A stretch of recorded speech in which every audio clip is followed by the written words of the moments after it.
মোবাইলে হোয়াটসঅ্যাপে কানেকশান দিলে কীভাবে আপনারা ওয়াইফাইয়ের স্পিড বাড়াবেন সেই প্রচেষ্টাই দেখাচ্ছি। এর জন্য আপনাদেরকে প্রথমে সেটিংয়ে যেতে হবে। সেটিংয়ে যাওয়ার পরে এখানে আপনারা লিখবেন বিল্ড, BUILD, বিল্ড। দেখুন এই যে বিল নাম্বার চলেছে, তারপর এখানে ক্লিক করব। করার পরে দেখুন এই যে এখানে বিল নাম্বার আছে এই জায়গাটা। তো বিল নাম্বারে আপনি 1 থেকে 5 বার পর্যন্ত ক্লিক করবেন। 1 2 3 4 5 5বার করার পর আবার ব্যাকে আসবেন। আসার পরে এখানে লিখবেন ডেভেলপার, DE,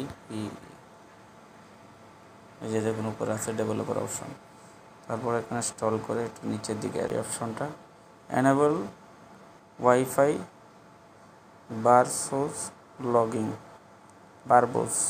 বারবোস ওটা আপনারা অন করে দিবেন। তারপরে আপনাদের স্পিডটা বেড়ে যাবে। তো আজ এখানেই। আমার ভিডিওটা যদি ভালো লাগে তাহলে প্লিজ আমার চ্যানেলটা সাবস্ক্রাইব করবেন।